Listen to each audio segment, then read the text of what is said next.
Crise au centre de formation professionnelle de l'Agence nationale pour l'emploi à Bobo-Dioulasso. Les apprenants mécontents ont déserté les lieux et ont déposé les outils à cause de l'absence d'enseignants. Tenez-vous bien, la situation perdure depuis octobre 2015. Nous vous proposerons dans cette édition un aperçu réel de la situation. Et puis, Tin Anan prêche pour la paix entre les communautés vivant à cheval sur le Mali et le Burkina Faso. Pour semer les graines de la paix, l'association forme les leaders religieux, coutumiers, les femmes et ceux de la société civile. Ils seront appelés à mieux gérer les conflits au sein des populations. Ceci dit, bonsoir et bienvenue à cette édition. Au centre de formation professionnelle de l'Agence nationale pour l'emploi de Bobo-Dioulasso, les jours se suivent et se ressemblent. Depuis octobre 2015, les cours sont perturbés du fait de l'absence de certains enseignants. Conséquence, les apprenants sont en colère. Quel constat pouvait-on faire ce lundi au centre? Suivez ce reportage de Lamine Karantao et de Moussa Sanon. Le centre de formation de l'ANPE, l'Agence nationale pour l'emploi de Bobo-Dioulasso, est en crise. L'absence de certains enseignants dans les classes fait que depuis le début de l'année scolaire en octobre, les cours ne sont pas régulièrement dispensés. Et face à cette situation, c'est le mécontentement chez les élèves qui voient leur chance de succès réduite au CQP, les certificats de qualification professionnelle. On a demandé au niveau de la direction, ils disent non, qu'ils ont un problème, qu'ils sont allés pour résoudre ça à Ouaga. Jusqu'à... On va rentrer dans les décembre, corps à corps, on n'arrive pas à faire cours, on n'a rien à faire. Pour la direction de l'ANPE, la situation qui traverse en ce moment les centres de formation est quelque peu déplorable. Une situation liée aux enseignants nouvellement affectés. Depuis leur affectation au niveau de la direction, déjà au premier trimestre en tout cas, ils ont mis quand même du temps avant de rejoindre leur poste de travail. Pour la raison que, en tout cas, ils n'ont pas été mandatés par l'État. Après avoir pris les congés du premier trimestre, alors, ces formateurs fonctionnaires ont rejoint bien sûr Ouagadougou et depuis lors, ils sont plus représentés à leur poste de travail. Et ce que nous aurons appris, c'est qu'ils sont en train de poursuivre leur mandatement au niveau de Ouagadougou. Le centre de formation professionnelle de l'ANPE à Bobo-Dioulasso accueille cette année 272 apprenants. Il dispose de plusieurs filières de formation professionnelle, notamment en maçonnerie, en plomberie, en mécanique auto, en menuiserie, en informatique et en électricité. À la date du 8 février, seuls 4 formateurs nouvellement affectés ont rejoint les centres. Manque encore à l'appel 14 enseignants. Voilà, il faudra bien fumer le calumet de la paix. Et puis, la paix, c'est la motivation de la jeunesse de la communauté islamique Ahmadiyya de la boucle de Mouhoun.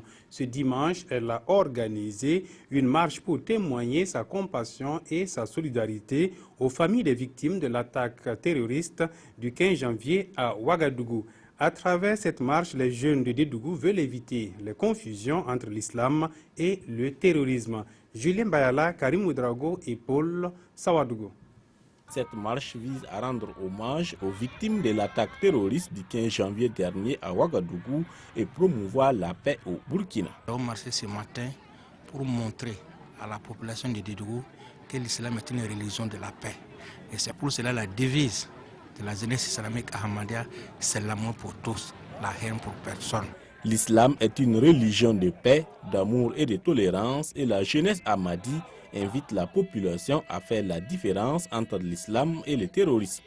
Vous n'avez jamais vu une phrase dans le Saint-Coran pour dire qu'il faut tuer quelqu'un pour accepter l'islam par la force.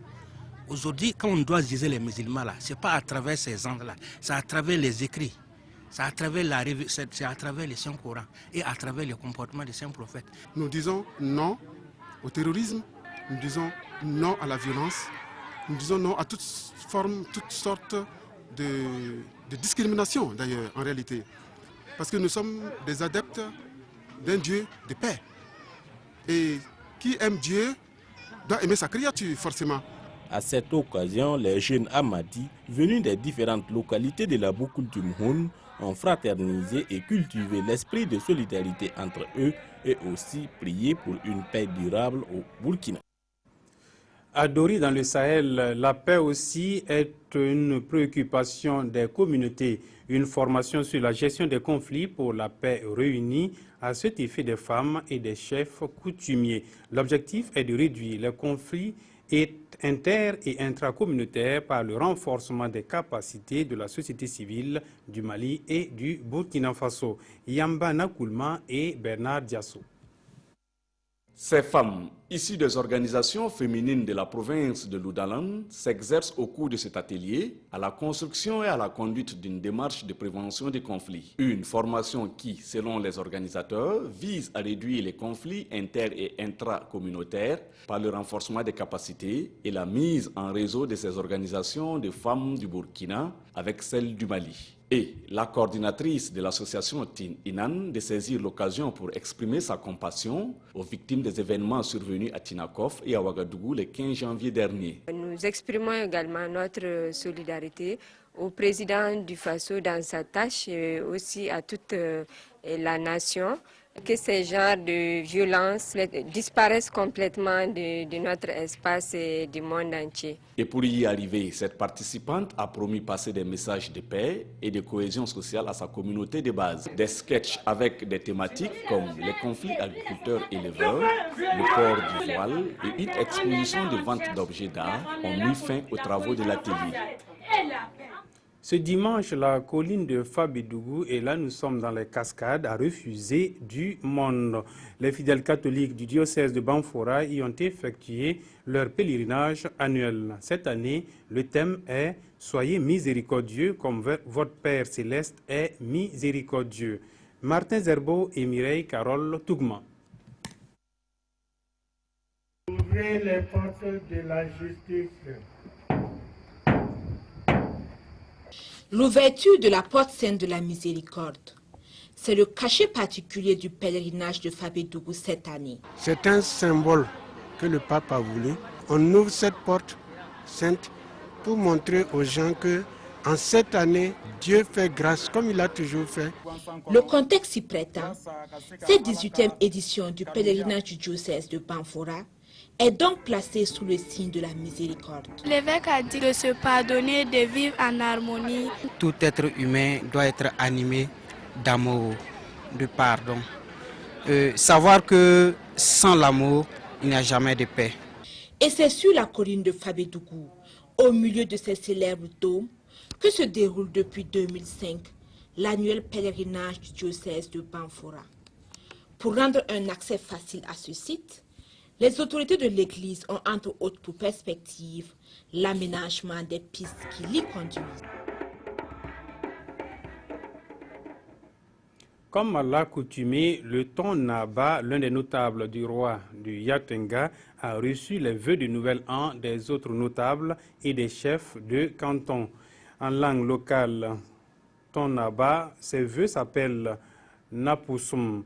C'est un rite coutumier qui précède toujours celui du roi du Yatenga. Mettons ensemble le cap sur Waïguya pour suivre le compte-rendu de Irénée Kaboré et de Alidou Alain Sawadougou. Au Yatenga, l'air est au Napusum.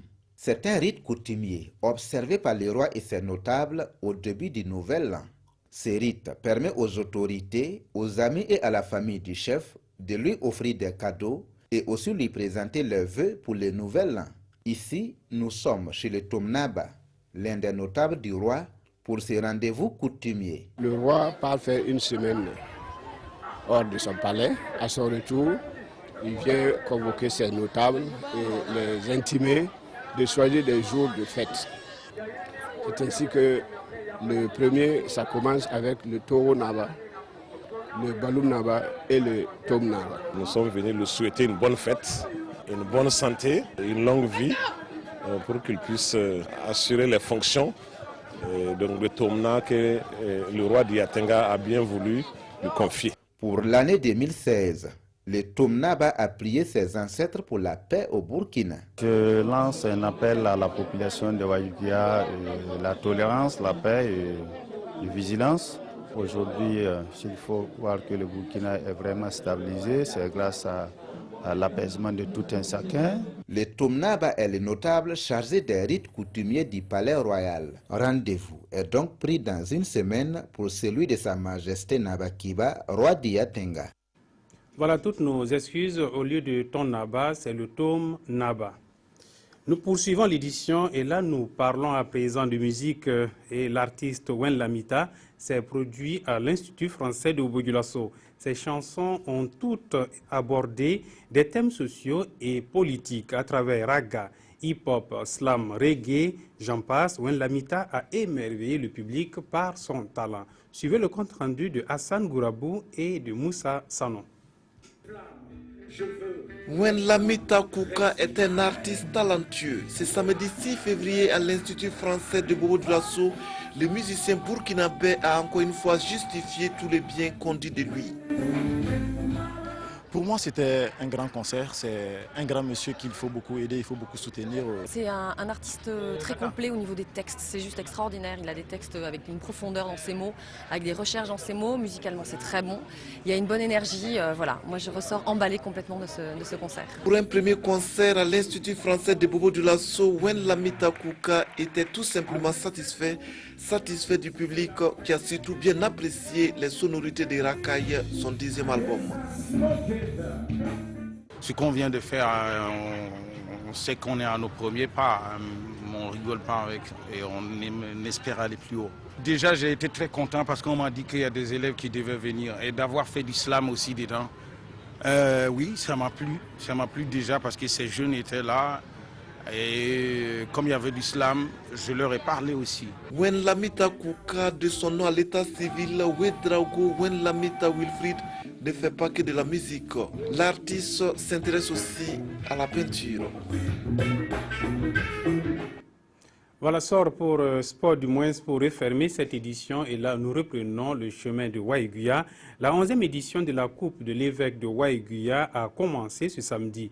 Pour cette édition, il faudra ajouter le handball féminin et un concours littéraire. Ces compétitions de sport ont pour objectif de faire de la jeunesse des artisans de paix pour un monde meilleur. Irénée Kaboré et Alidou Alain Sawadougou. Pour la 11e édition de la Coupe de l'évêque, elles sont 16 équipes en compétition. Après les formalités d'usage, le coup d'envoi est donné entre le lycée privé Tel Taba habillé en orange et le lycée privé Sabil El Nadia, détenteur du dernier trophée. Durant les 20 premières minutes, c'est la formation de Sabil El Nadia qui a dévoilé ses intentions de repartir avec le gain du match. Mais l'équipe adverse ne se laissera pas faire. À la 28e minute, les Rouges tentent à nouveau l'ouverture du score sur un penalty. Mais hélas, le portier de Tel Taba s'impose par la vigilance en repoussant le ballon. L'ambition des Rouges reste sans succès jusqu'à la pause. Des retours des vestiaires, le dossard 11 du lycée Tel Taba ouvre le score à la 62e minute. Les Rouges changent le rythme du jeu en multipliant les tirs, mais ne parviennent pas à l'égalisation. Au coup des sifflets final, c'est El Nadia qui s'incline devant son adversaire, visiblement motivé pour la suite de la compétition, qui a eu le mérite d'être salué par les autorités de la région. On a su défendre, on a su aller en avance. On a maintenu jusqu'à la fin. Placée sous les signes de l'intégrité, la justice et la paix, la Coupe de l'évêque édition 2016 a des particularités. Nous avons initié une coupe pour les filles en handball et une coupe aussi pour aider les jeunes dans la littérature, en poème, en slam. Les compétitions en littérature et handball débuteront la semaine à venir, tandis que la finale, elle, est prévue pour la dernière semaine du mois d'avril. Voilà, mesdames et messieurs, c'est tout pour ce soir. Merci de nous avoir suivis. Bonsoir.